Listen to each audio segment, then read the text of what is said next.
நடக்கிறது தான் விபத்து. ஆனால் விபத்து நடக்கும்னு தெரிஞ்சும் அந்த ரிஸ்கான தொழில் அவங்க செஞ்சுக்கிட்டு இருக்காங்க. என்னுடைய படங்கள்லேயே ஒரு சின்ன 2 இன்சிடென்ட்ஸ் நடந்திருக்கு. ஒரு படத்தில் ஒரு பைக் ஜம்ப் பண்ண வேண்டிய ஒரு ஸ்டண்ட் கலைஞரோட மனைவியும் குழந்தையும் அந்த ஷூட்டிங் ஸ்பாட் வந்திருந்தாங்க. அந்த நேரத்தில் அவங்களோட அந்த மனநிலைமை எப்படி இருந்திருக்கும்? அந்த ஷாட்டை கூட கவனிக்கல. அந்த மனைவி குழந்தை அவங்க முகத்தையே தான் பார்த்துக்கிட்டு இருந்தேன்.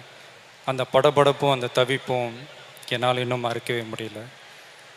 அதே மாதிரி இன்னொரு இன்சிடெண்ட், இன்னொரு படத்தில் ஒரு கார் ஜம்ப் பண்ணி கிட்டத்தட்ட ஒரு 3 டைம்ஸ் ரோல் ஆகி வந்து விழணும். ரொம்ப ரிஸ்கியான ஷாட். அந்த ஷாட் பண்ணுறதுக்கு முன்னாடி அந்த ஸ்டன் கலைஞர் அவருடைய டாட்டர்கிட்ட ஃபோனில் பேசிட்டு வந்தார். என்கிட்ட வந்து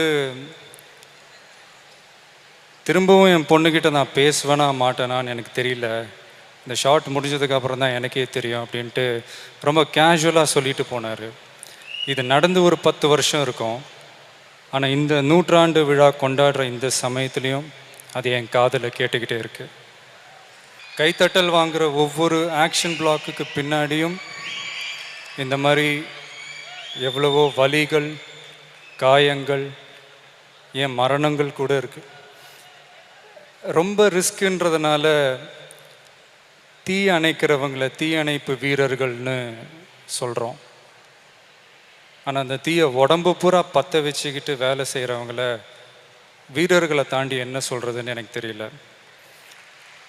அதனால் இந்த உண்மையான வீரர்களுக்கு, இந்த ஸ்டன் கலைஞர்களுக்கு இந்த 100ஆண்டு விழா கொண்டாடுற இந்த சமயத்தில் என்னோட சல்யூட்.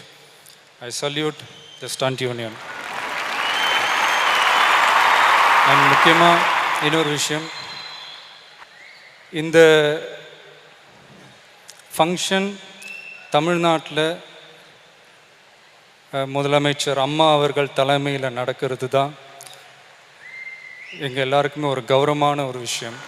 அது ஏன் நான் சொல்கிறேன்னா, ஒரு நடிகையாக அவங்களோட வாழ்க்கையை ஆரம்பித்து எத்தனையோ எதிர்ப்புகள், எத்தனையோ தடைகள், எத்தனையோ சவால்களை மீறி அதெல்லாம் சமாளித்து இன்றைக்கி ஒரு பெண் நடிகை நாடாளுகின்றார் அப்படின்னா அது இந்தியாவிலேயே நம்ம தமிழகத்தில் மட்டும்தான். ஸோ இந்த ஃபங்க்ஷன் நம்ம தமிழ்நாட்டில், நம்ம சென்னையில் நடக்கிறது ஒட்டுமொத்த கலைஞர்களுக்கும் இது வந்து ஒரு பெருமை.